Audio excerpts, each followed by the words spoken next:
Miss Audrey, about yesterday. Can you tell me what happened? What are you talking about? What do you mean, what am I talking about? Of course, I'm talking about the car. Oh, the car! Oh, I wanted to borrow it next Monday too. Is that all right? Of course that's not all right. What are you talking about? My husband also said don't ever let her have the car again. How did you manage to make it into that condition? Was it really that bad, though? I feel like you're being a little too sensitive. That's not the problem here. The rear seats were all covered in mud. It looks like you scratched it too. How could you try to return it in that condition? Huh? Of course I did. I have to return what I borrowed. That's common sense. I'm going to return it, obviously. Hang on. Let me explain what common sense is. You return whatever you were borrowing in the original condition it was in.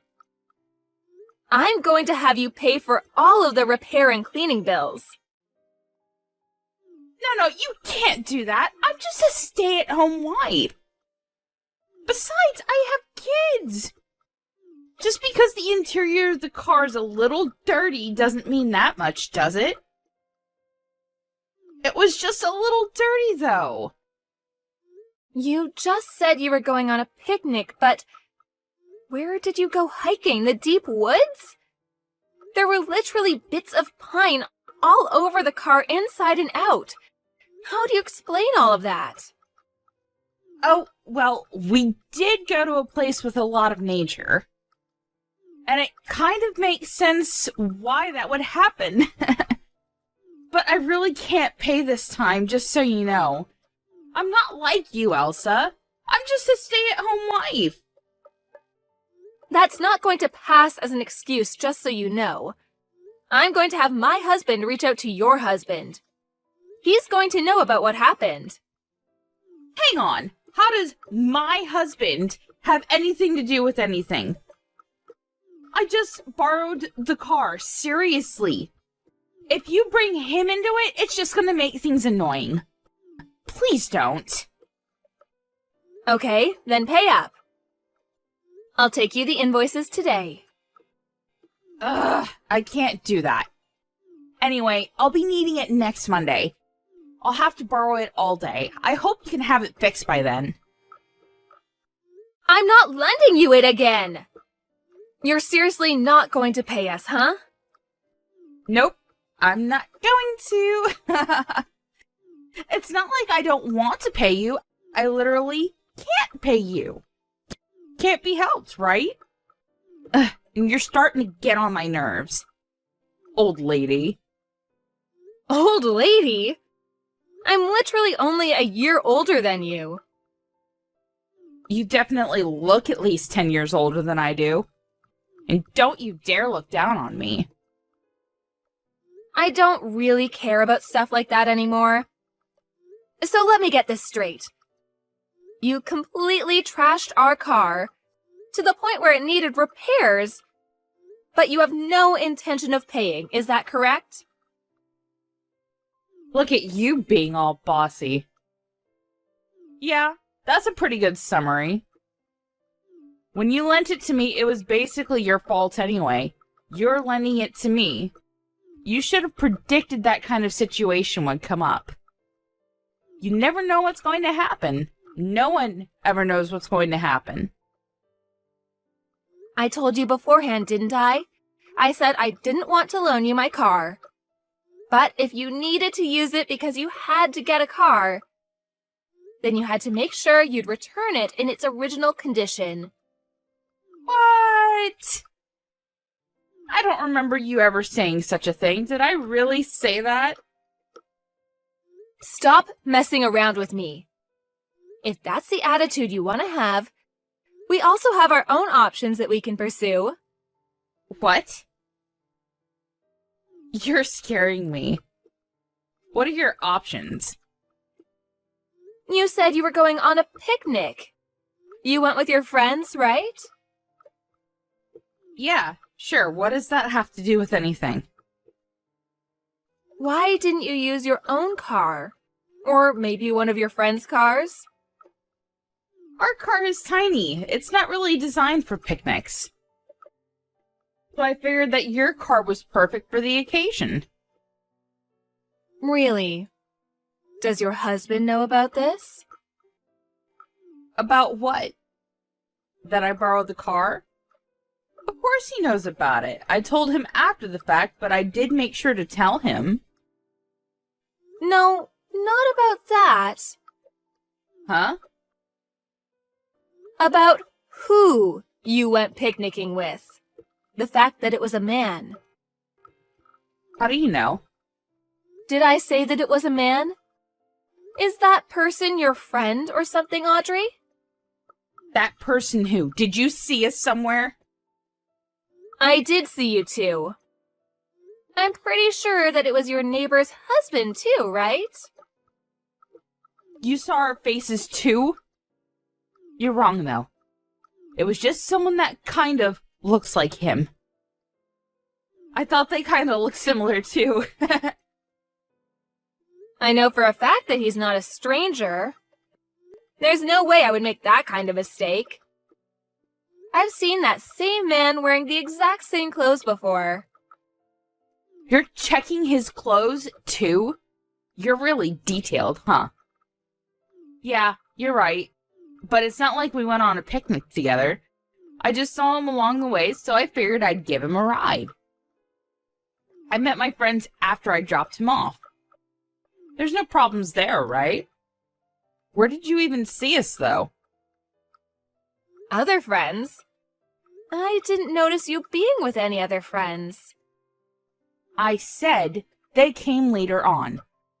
That's why when you saw me with the neighbor's husband, then later on, my friend showed up. Yeah, that's not possible. Huh? Why not? It's literally impossible. That man was the only person that rode in the car. What are you saying? That car has a drive recorder. Huh? That thing isn't a fake? No, of course it's not a fake.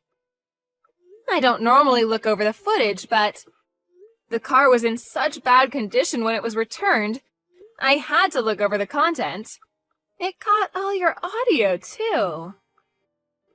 You're lying. What are you talking about? I know why you did that. How you were able to make that car that dirty. I know exactly what happened. If you did that while you drove, it would scrape the car against the guardrail, too. Miss Elsa, I'm so sorry. Please delete the footage for me. There really is no picnicking at all. You really went to the mountainside. To do what, exactly? You even took your 3-year-old daughter with you. How could you do that? I'm sure the crap in the back seat was from when your daughter came back into the back seat with all the mud. If she was left alone for 3 hours, I'm sure she'd get pretty dang bored too. I'm sorry. I didn't have any bad intentions. I just didn't have any time to clean up. Can you keep this between us and not tell my husband? I'll pay for the damages, I swear. I'll pay for the cleaning and repairs. I'll even pay a little extra. Is that all right? You're definitely going to be paying for damages. Actually, the fact that you were doing something kids shouldn't be seeing, using a neighbor's vehicle, makes me never want to touch the car again. So you'll be buying the car outright. What are you talking about? You know I can't do that. I don't even have that kind of savings. I've only got like $2,000 left. What do you want me to do? If you're going to be in that much trouble, why did you go out of the way to borrow my car? Well, if I use our car, there will be evidence left behind. And if someone saw the neighbor getting into my car with my daughter, everyone would know immediately what was going on. I figured if it was your car, it would be difficult for people to catch on. You're being super calculated about that kind of thing. Your stuff is all premeditated.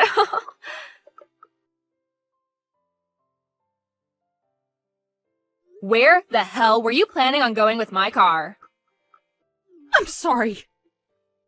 You don't have to lend me your car anymore. I'll pay for the repair damages, I swear. It's too late for that. What do you mean it's too late? If you had apologized when I asked about it a second ago, I probably wouldn't have gone this far, but I already invited her over to my house. She's heading over now. Huh? His wife? Why? You should know the answer to that question. Your partner that you're having an affair with is one of my friend's husband. I didn't know you two got along that well at all. My oldest son was in the same class. They've always gotten along. She kept asking me about what was really going on with her husband because he was acting weird recently. I'm glad that I was able to help her out. Now she'll know why that is. Hang on a second. We're technically sister-in-laws, right? We're relatives. You're going to take your friend over your relative? I don't think you treat me as a relative.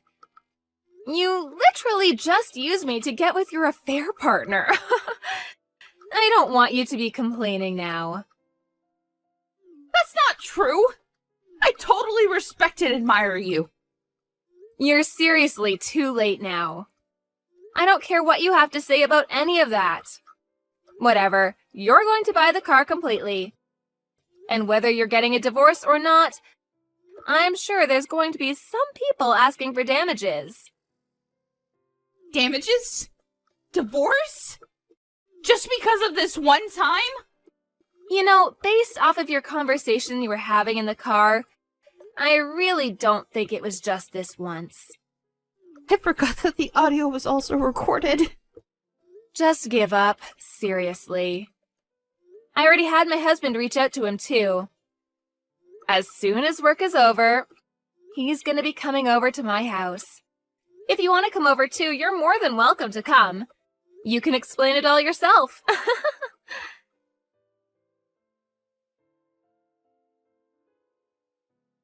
Everyone ended up coming over to Elsa's house, and all started talking about what happened and what to do.